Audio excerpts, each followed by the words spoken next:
بلاش مخبي، واه بيفضحوا ربي، واه بيفضحوا ربي، ويا طالب لاش مخبي، يا طالب لاش مخبي، واه بيفضحوا ربي، واه بيفضحوا ربي. اليوم حنايا كنتواجدوا امام وزاره العدل للاحتجاج على اخر مهازل السيد وزير العدل اللي هي متعلقه بفضيحه المنتدبين القضائيين، الفضيحه اللي هي مفتعله في تقديري المتواضع وتم خرق القانون من اجل الباس لباس الاحتجاج البطالي، الاحتجاج ديال العاطلين عن العمل باش يلبسوه الاحتجاجات اللي تعلقات بامتحان المحاماه. فكنوجه من هذا المنبر الكلام ديالي لكافه المتضررين في هذه المباراه، ما تنخدعوش بالفضيحه المفتعله من طرف وزاره العدل اللي هي كتتعلق بنجاح العديد من الاسماء المنسوبه للمدراء المديريات المركزيه، ونجاح العديد من الاسماء المنسوبه للمدراء الاقسام ديال وزاره العدل، ونجاح مستشار السيد وزير العدل متجاوزا السن القانوني. الفضيحه الحقيقيه ماشي هي هذه، الفضيحه الحقيقيه هي انه من بعد الافراج على نتائج امتحان المحاماه دوره 9 يوليو 2023 جاو عندي الدراري ديال التنسيقيه الوطنيه وقالوا لي بشكل مباشر ان جهه معينه، هل هي الوزاره ام جهه اخرى، قالت لهم بشكل مباشر ينسحب هذاك الانسان وغادي نعطيوكم العوض ديالكم في شكل مناصب ماليه بما يشكل الريع في ابهى تجلياته، بما يتطاول على القانون وعلى الدستور.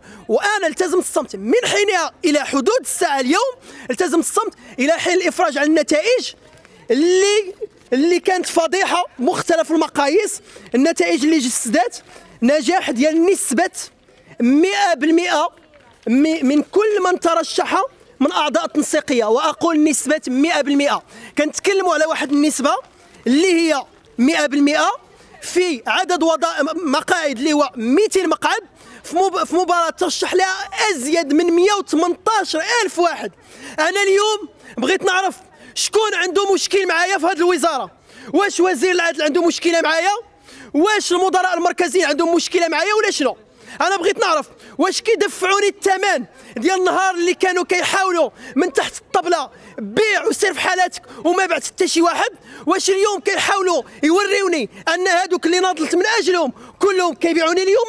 الدراري ما كنلومهم على حتى شي حاجه، الدراري عادي عبتوا لهم بالامال ديالهم، شكل طبيعي انهم يترشحوا، انما الجريمه اللي مسؤول عليها اللي قام بالتنجيح ديالهم خارج اطار القانون. اليوم انا عندي مطلب وحيد اللي هو ما غنتراجعش عليه، الاقاله الفوريه ديال وزير العدل اللي عنده اليوم حاله ديال العود، سبق تمت الادانه ديالو بشكل منمق مجمل من طرف وسيط المملكه اللي اوصى بامتحان جديد عوض تمكين من الاوراق ونموذج تصحيح. امتحان جديد ماذا يعني؟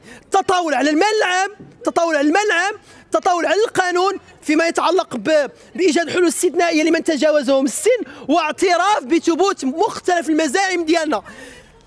السيد وسيط المملكه بهذه التوصيات ديالو حاول يوفق بين مصلحه الاداره اللي دنسها هذا الوزير الفاسد فاسد سياسيا وبين مصلحه المرتفقين، ولكن هذا الوزير ما كيتضعرش، هذا الوزير ما حسنش يستغل اليد الممدوده ديال وسيط المملكه، ما حسنش انه يستغلها ورماها ضرب بها عرض الحائط وبدا كيصفي الحسابات ديالو.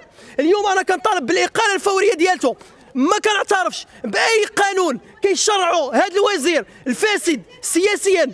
الاقاله الفوريه ما غنتراجعوش عليها، فتح تحقيق وبشكل وجوبي بشكل قطعي، والا غادي يتحملوا كافه الجهات اللي ما غاديش تفتح تحقيق ما ستؤول اليه الامور.